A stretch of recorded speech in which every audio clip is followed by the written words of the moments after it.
लोग सरकारी नौकरी के पीछे क्यों भागते हैं जबकि चाय वाला भी सरकारी अफसर से ज्यादा कमाता है?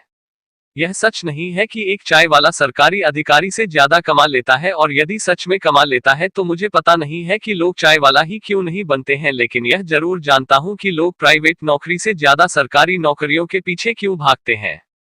दरअसल ऐसा भारत में ही ज्यादा देखने को मिलता है कि लोग प्राइवेट नौकरी के तुलना में सरकारी सेवाओं को ज्यादा महत्व देते हैं, लेकिन अमेरिका समेत अन्य यूरोपीय देशों, विशेषकर जहां पूंजीवादी व्यवस्था है, में ऐसा नहीं है, और शायद यह उनके विकासशील देश होने के प्रमुख कारणों में से एक है। हालांकि अब भारत में भी लोग निजी कंपनियों के प्रति तेजी से आकर्षित हो रहे हैं, लेकिन क्या यह सच में निजी कंपनियों में लगाव है या सरकारी विभागों में नौकरियों का अभाव, यही समझने के लिए मैंने अपना उत्तर 4 भागों में विभाजित किया है। 1. नौकरी की सुरक्षा। जब सरकारी नौकरी के प्रति लोगों का लगाव देखते हैं तो हमारे जहन में सबसे पहले नौकरी की सुरक्षा का विचार आता है। आजकल लोग यह चाहते हैं कि उन्हें पैसा थोड़ा कम मिले लेकिन उनकी नौकरी सुरक्षित हो, क्योंकि प्राइवेट नौकरी में लोग बैंक से लोन लेने में भी डरते हैं कि कहीं उनकी नौकरी चली गई या वेतन रुक गया तो लोन कैसे भरेंगे।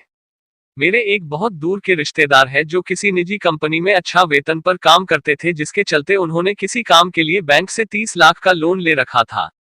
एक दिन किसी कारण से उनकी नौकरी चली गई या शायद कंपनी बंद हो गई और वह बेरोजगार हो गए, और उन्हें दोबारा उस वेतन और स्तर पर काम नहीं मिला जिस पर वह पहले थे, और लोन न चुका पाने के डर से वह परिवार के साथ कहीं गायब हो गए और अभी तक गायब ही है। लेकिन यदि वह सरकारी नौकरी में होते तो शायद उन्हें ऐसा दिन नहीं देखना पड़ता, लेकिन ऐसी स्थिति केवल उनकी नहीं है बल्कि बहुत से ऐसे दुनिया में लोग हैं जिन्हें अपने नौकरी से या तो हाथ धोना पड़ा या फिर वेतन नहीं मिला।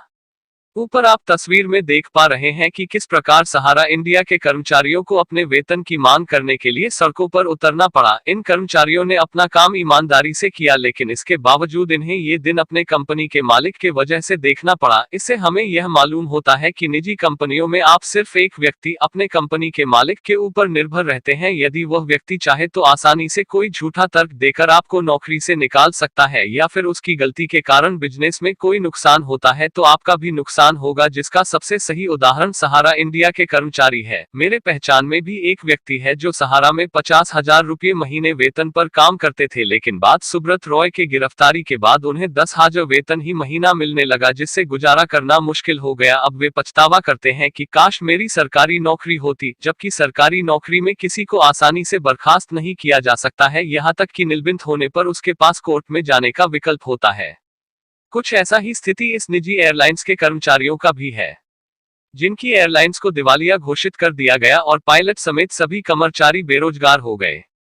निजी कंपनियों में नौकरी जाने का डर ही लोगों को सरकारी नौकरियों के तरफ ले जाता है। 2. सरकारी नौकरियों में स्वामित्व का न होना। जहां आप निजी कंपनियों में केवल अपने कंपनी के मालिक के ऊपर निर्भर रहते हैं और उसी के विकास के लिए काम करते हैं, वहीं दूसरी तरफ सरकारी सेवाओं में कोई मालिक नहीं होता है और आप खुद के साथ साथ पूरे समाज के लिए काम करते हैं। दरअसल सरकारी नौकरियों में सोपान गोलाकार होता है, जहां एक चपरासी से लेकर मंत्री तक सभी की किसी न किसी के प्रति जवाबदेही तय रहती है। इसको उदाहरण से समझे तो एक कर्मचारी की जवाबदेही अपने वरिष्ठ अधिकारी के प्रति होती है, और अधिकारी की जवाबदेही मंत्री के प्रति, और मंत्री की जवाबदेही प्रधानमंत्री या मुख्यमंत्री के प्रति, और प्रधानमंत्री या मुख्यमंत्री की जवाबदेही जनता के प्रति होती है। और जनता कौन? जनता वह कर्मचारी ही है जहां से यह सोपान शुरू हुआ था, यानी सरकारी सेवाओं में आप खुद के लिए ही काम करते हैं। चूंकि सरकारी कर्मचारी खुद के साथ साथ समाज के लिए भी काम करते हैं और इनका कोई मालिक भी नहीं होता है, इसीलिए सरकारी सेवा होती है न कि सरकारी नौकरी, और एक सरकारी चपरासी भी सेवा करता है न कि नौकरी। 3. सरकारी सेवाओं में कम दबाव होना। जैसे कि मैंने शुरू में ही बताया है कि प्राइवेट कंपनियों में मालिक चाहे तो आसानी से आपको नौकरी से बर्खास्त कर सकता है, इसीलिए यहाँ काम करने का दबाव सरकारी सेवाओं की तुलना में ज्यादा होता है। शायद कुछ लोग मेरे इस तर्क से सहमत न हो, लेकिन सत्य तो यही है कि सरकार से लेकर सरकारी कर्मचारियों तक सभी अपने जिम्मेदारियों एवं कर्तव्यों से दूर भागते हैं, जिसके कारण सरकारी सेवाओं में काम करने का दबाव कम हो जाता है। चूंकि अधिकारी से लेकर मंत्री तक सब दोषी रहते हैं, इसीलिए किसी के ऊपर सख्ती से कार्यवाही नहीं हो पाती है और सरकारी सेवा से सरकारी नौकरी बना दिया गया है। 4. सरकारी सेवाओं में रुतबा और भ्रष्टाचार।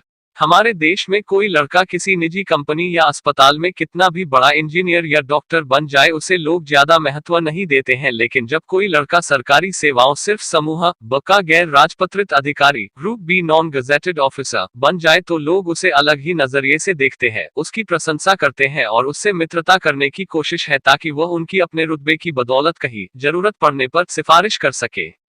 भ्रष्टाचार करने और रुतबा दिखाने की परंपरा सरकारी सेवाओं में बहुत पहले चलती आ रही है। यही कारण है कि किसी निजी कंपनी में 4 लाख रुपए महीना वेतन पाने वाला एक व्यक्ति 80,000 रुपए वेतन मिलने वाली सेवा IAS को ज्वाइन करता है ताकि अपने रुतबे से लोगों के ऊपर शासन कर सके, भ्रष्टाचार करके करोड़ों कमा सके। सरकारी सेवा में जाकर सेवा करेंगे और गलत सिस्टम को बदल देंगे, ऐसे सोचते तो बहुत लोग हैं, लेकिन जैसे ही वे सरकारी सेवा में जाते हैं अन्य भ्रष्ट और लापरवाह सरकारी कर्मचारियों को देखकर उनका भी हृदय परिवर्तन हो जाता है। यही कुछ मुख्य कारण है जिसके लिए लोग सरकारी नौकरी के पीछे भागते हैं। करने के बाद ना घंटी बजा देना ताकि मैं जब भी कोई नया वीडियो अपलोड करूं तब तुम्हारे फोन की भी घंटी बजे।